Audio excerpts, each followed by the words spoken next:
All right, ladies and gentlemen, welcome to Sportsology.com. My name is Matthew Blittner, and today we are joined by a very special guest. He has been a video coach in the National Hockey League. He is the son of a Hockey Hall of Famer, and most recently, he is a cartoonist and children's author.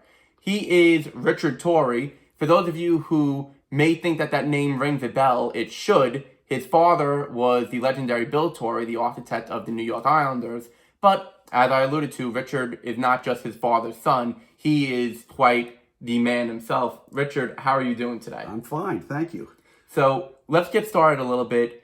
Your father obviously was the architect of the Islander dynasty. Anyone who's an Islander fan knows the name Bill Torrey.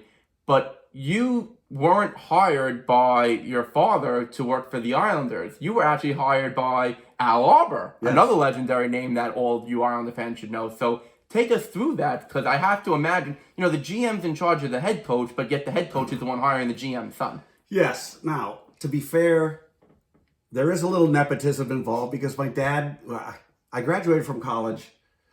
First of all, I'll go back even farther. I went to college thinking I was going to be a doctor. That didn't really work out, but that's okay. When I got out of college, not knowing what I was going to do, I went to work for, at the time, I'm going to work for my dad with the Islanders. Well, my dad immediately said, no, you're not working for me. and I guess pawned me off on Al. And Al gave me a lot of different tasks to do, which his son had actually done before I did them. And one of the main tasks was filming every hockey game or videotaping every hockey game I could get my hands on. Back then, we didn't have a satellite dish. We didn't get a lot of other games. We got some Hartford games. We got the Ranger games. There were no Devils at the time. And then I could go to the NHL offices and ask for specific games if I could get them. So I would get those and then break those games down into various tapes of power play, penalty kill, good plays, bad plays, things that he could use to then, use that when we played those teams. I also did stats for Al. Again, this is pre-computer, so he gave me an accounting ledger book, and I had to keep stats on every player, including stats that they didn't really keep at the time. Like I couldn't get NHL stats on hits and certainly couldn't get stats on good plays, bad plays, things. High danger shot, low danger shot. So I had to catalog all of that. So it was many nights of, writing things into the ledger book and with white out and stuff. And the funniest thing is I'm doing this going, he's never going to read this. He read it constantly. He was very meticulous about the information that he gathered, whether it was the video information or the stats and stuff, and he compiled all that and made his game plans. It almost sounds wrong to say that you were the video coach. It almost sounds more like you were an advanced scout for Al. In a way, I was. I shared an office with Neil Smith, who then went on to, at one point, to become a trader. I don't mean that. Neil, I know you're out there watching this right now. This is all in good fun. Yes, but I did, on occasion, I would also go up to Hartford and watch games of teams we were going to play just to get power play, penalty kill, and anything of note that Al might want. But the video version of that was just very valuable to Al, because he would spend literally hours at night, well into the 1, 2 o'clock in the morning, going over tapes of various things that either his team was doing or other teams were doing that he could then use in future games. Now, Al was very much ahead of his time. There was not a lot of people. Nowadays, you look at an NHL coaching staff. Now, it's not as big as, let's say, a baseball or football coaching staff. You've got 3 assistants, 2 video guys, a couple of this, couple of that. It's not like that in hockey, even today. But back then in hockey, you had the head coach. You had, maybe 1, 2 assistant coaches, and maybe, one other coach. That'd be about it. So yep. Al was ahead of his time having a video coach like you in it. So, what was your favorite aspect of the job? Other than the fact that knowing that it actually was being put to use. I think one of the greatest joys I had was during playoff time, going into the locker room in between periods with something that I thought Al needed to see, and pop that up and to get an affirmation that, oh yeah, this is helpful or whatever. But being able to be right in the middle of those games was just so exciting and fun. All right, ladies and gentlemen, so we're on a tour right now of the house out in Shoreham, Long Island with Richard Torrey, the son of Bill Torrey. You just heard from him a couple minutes ago with our interview about his career and his dad's career. And now we're going to take a look at what Bill's been up to lately, and that is his art. He draws cartoons, he also does a lot of hockey art and political art. He does pretty much the whole gambit of artistic design. So, Richard, why don't you show us this latest work of yours? This right here is a painting that I did. This is only the second painting I've ever done, just strictly painting for my, pleasure. And the idea came to me because with the passing of some of the greats, I started to say, you know what, it's time to immortalize them. And with each passing year, what they accomplished back in the 80s, I think becomes even more amazing and more special. And I was about to start with Bobby Nystrom, raising his hands up after winning the first cup. And then I thought, no, I think the first one I want to be sort of all-encompassing.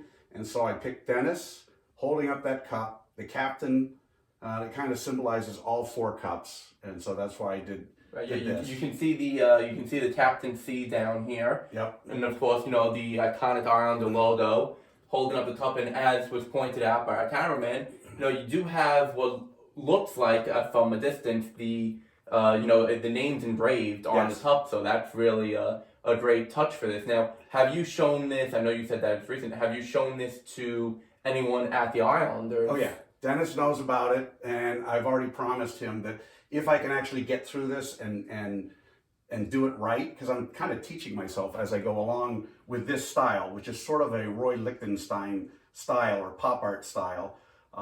If I can finish this and do it right, I'm going to do a second one, and he's getting it. So that'd be wonderful. So he knows about it. You know what? It sounds like it'll be a big summer for Dennis. He'll get one of these, and he's also going into the New York State Hockey Hall of Fame in the third upper class. Well deserved. Yeah. And if I can get this done and do the one for Dennis, I will be doing several more, starting with Bobby Nystrom. That'll be terrific. Yeah. It's so great that you can really encapsulate everything that the Islanders stood for in such a magnificent forum on this. And it's one thing to take photos, another thing to take video, and another thing to write about it or talk about it, but to really immortalize it in this format is something that is to be celebrated. Yeah. You know what? I wouldn't even mind having this hang in the building if that's possible, and the future ones. I would be honored and love the notion that this could hang in UBS Arena. Yeah. Well, John Ledecky, if you're out there watching this, this is something to definitely hang in UBS Arena, or at least in the in the team offices there. That would be fine too. All right, ladies and gentlemen, as you are about to witness, this is how art comes to be, how it comes to life. Richard, why don't you take us through your process for how you get from concept to actual design? Actually, yeah. All right, I'm going to open this up. So my early drawings, which are done by hand, I will start off drawing by hand. I then scan into the computer and I start working them with a digital pen in Photoshop. And so the early ones are just line art, such as this. And over time, I will start to build layers on this with different patterns and things, how I want to do it. And I could have just done the painting in plain, just the standard colors and have it look like a normal painting, but my brain doesn't work that way. So I ended up doing it like this, and in something like this, all the colors are not just flat, but there's patterns in it. Gives it real depth. Yes, and then for the Stanley Cup, instead of trying to just paint it and make it look like the actual Stanley, well, it does look like the cup per se, but what I did was use Ben-Day dots, which is a technique used in old comic strips and comic books where, the color is not flat, it's actually a series of dots. And so that's what I did for the Stanley Cup to depict all the names and the shine and that type of thing on the cup. And the background and all of that, I don't know. I'm not sure why I ended up doing with the dot pattern, other than the fact that it kind of gives that feeling of excitement and, like an explosion of energy. Yeah, almost like the explosion of lights in like a cartoon where like, the character does something really well and then all of a sudden you see like the flashing lights behind. Yep. Yeah. So that's kind of how this all came together. But again, it starts off as a pencil sketch or a, pen and ink sketch, something like that. Now, you've also done some children's books, as you were alluding to. So yes. Why don't you show us the art for one that you have that you might end up doing? So I have been reading a book on the early years of hockey, like the origins of hockey, as a matter of fact, and it kind of goes into the early few years of the Stanley Cup, and I found it absolutely fascinating. The fact that in many cases they made their own hockey sticks, their skates, they all strapped the blades onto the boots. They were two separate things. And the fact that the Stanley Cup started off as just that upper bowl that we now see in the top of the trophy. And so I've decided that my next, maybe my last children's book is going to be the story of that first Stanley Cup. That would be awesome. And I mean, I'm sure you've probably been to Toronto to the Hall of Fame. Oh, yeah. In the vault, they actually do have the original bowl. Yep. So maybe you can actually have them put the book, once it's done, with the bowl in the vault. That way it sort of brings the bowl to life. I would be very happy to have that happen. That'd be wonderful. I find it fascinating, though, that the fact that Lord Stanley never actually saw the cup presented, at least in the first year. He went back to England, and I think his children were there for the handing of the cup to the team in Montreal athletic team or something like that. But he never saw that. That's quite a fascinating fact. I mean, you imagine Lord Stanley, he would want to be there, but I guess, England's calling. Or what's the clash to him? London calling? Yes. So, London was calling him. It was, and he had, I guess, better things to do. So he missed the presenting of the first cup. Okay, so ladies and gentlemen, this is yet another original work of art by Richard Torrey. As you can see, it is the 16th President of the United States, Abraham Lincoln. I do hope I got 16th right. 16th, it's been a while since I've been in school. Yeah. And I have to ask, everyone knows he's got the top hat. What is the top hat?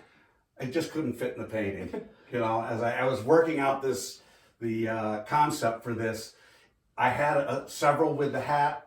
And then I'm like, I want to zoom in on those eyes and that face. And you certainly do that. I mean, if you just look at it, it looks like he's peering in right back at you. Which is exactly, that was the main thing I wanted to get, was that.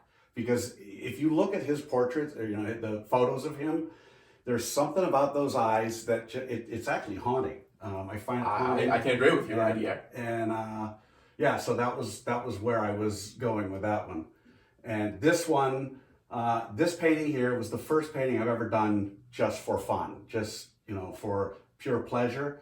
And being that I started off as a cartoonist and an illustrator, I don't come from a painting kind of background. And so I have a cartoon or graphic art sort of style.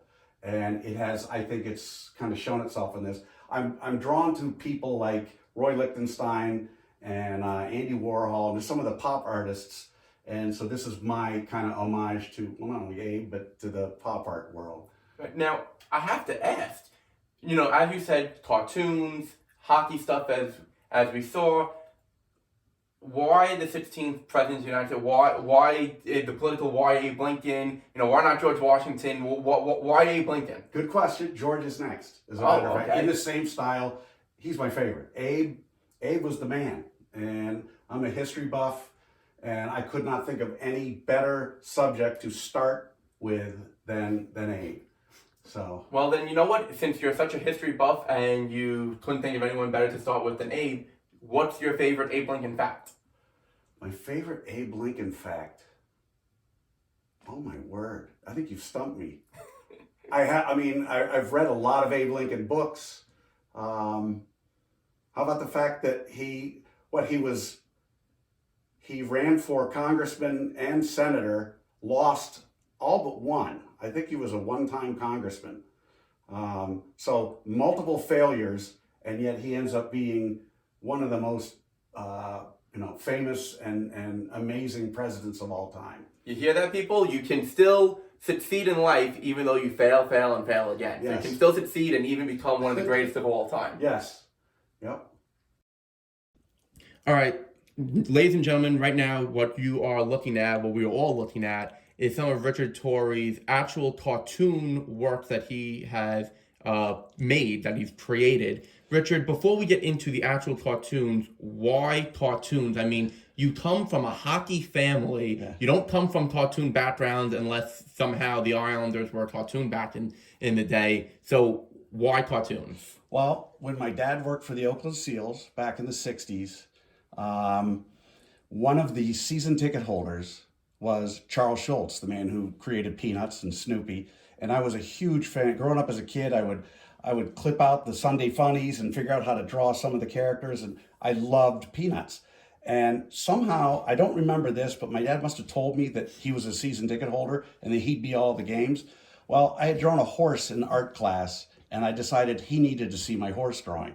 I took that to one of the games, found his seats, showed him my horse, and on the back of my horse drawing, he drew Snoopy. Wow. And this is my Mona Lisa. This, as you can see, the frame is broken. I've taken this to school visits and what have you, but Charles Schulz gave me his autograph and drew Snoopy that night at that game, and ever since then, I'm like, I want to be like him. That is quite a story. Yeah.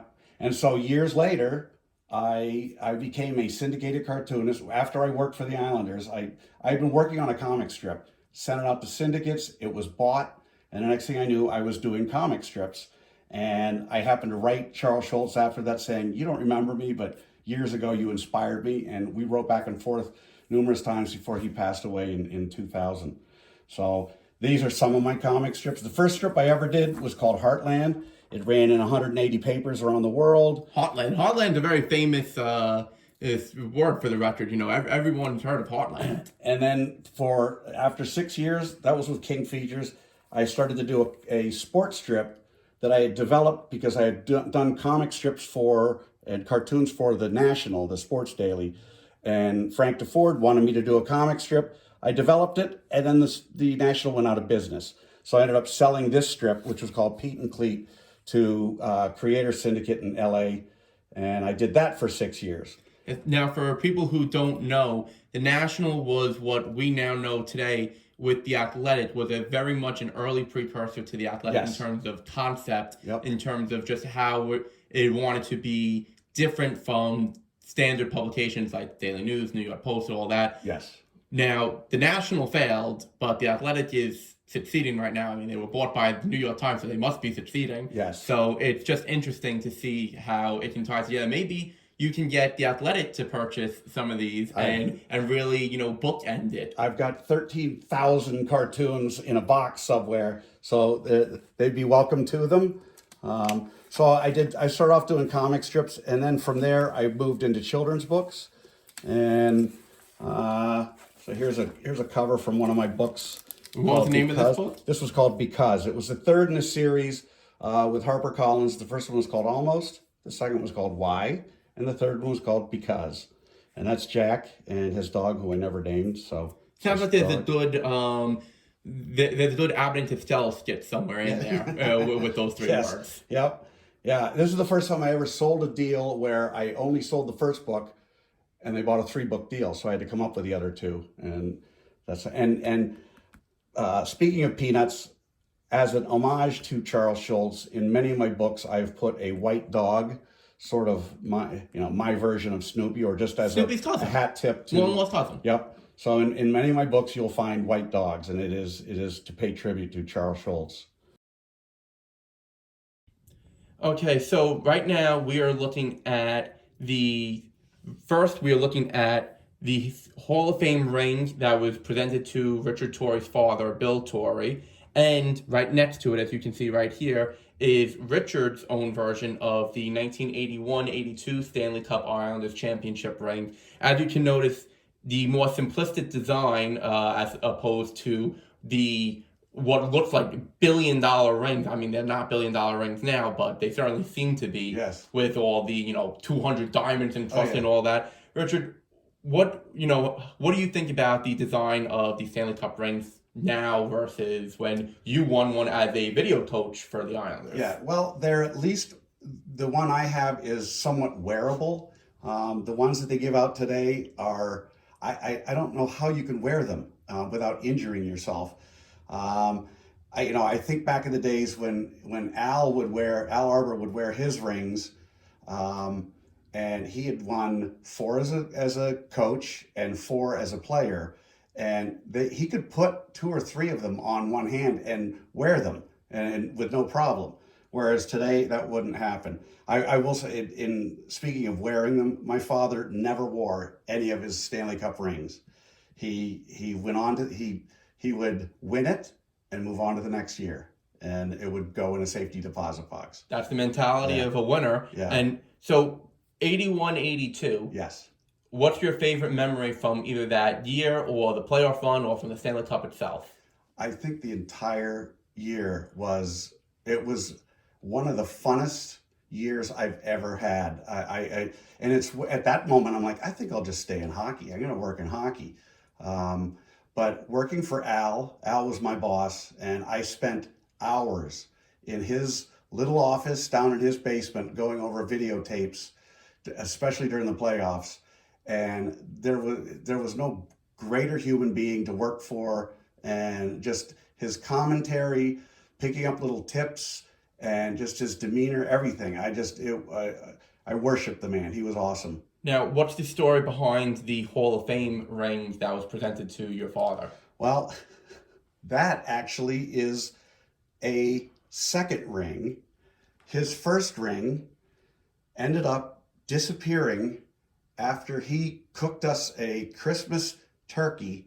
He did the stuffing of the turkey, and it wasn't until late that night where all of a sudden he said, "Wait, where's my ring?" And it didn't dawn on him at first.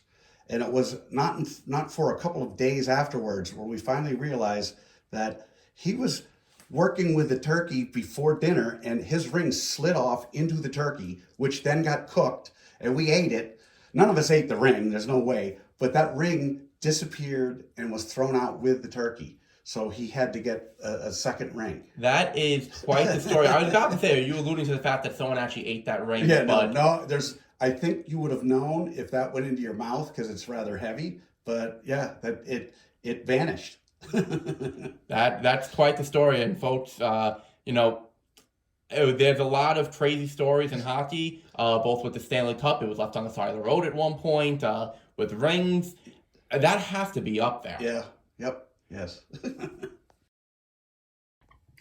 All right, so we've been through an entire tour with Richard Torrey. It feels like we've explored his career with the Islanders, his dad's career with the Islanders, his dad's move to the Florida Panthers, his thoughts on the Florida Panthers currently. We've seen his cartoons, we've seen his artwork, we've seen his Dennis Potvin work of art that Dennis Potvin might be lucky enough to receive a copy of. We have gone through it all with him. We've seen Stanley Cup ring, Hall of Fame rings. Richard, what is, any last thoughts for you on the Islanders, on your cartoons, on your drawings? Just give us, one last thing for our fans to take home with them. Well, the only thing I would say is that, again, I would love to have that Dennis Potvin painting hanging in the UBS Arena, along with Bobby Nystrom, Brian Trottier, Mike Bossy, and several others, depending on where I go with that. And I think that's the direction my career is taking, is heading towards painting more than the children's books. But I do have maybe one more book in me, and And as far as the Islanders go, I think this will be a rebuilding year coming up, which is, I think it's probably overdue. And if the fans are patient, which I'm sure they are, they've got such a beautiful building. They've got the right ownership in place. And I think there are great things in store for them. From hockey royalty to video coach, advanced scout, stats man, do-it-all man, to outside perspective, to cartoons, drawings, you name it. Richard Torrey is a man of many trades. I can't even say jack of all trades, master of none. It's really jack of all trades, master of all. And I hope you've enjoyed this feature, this special feature right here on sportsology.com. I'm Matthew Blittner and Richard Torrey saying thank you.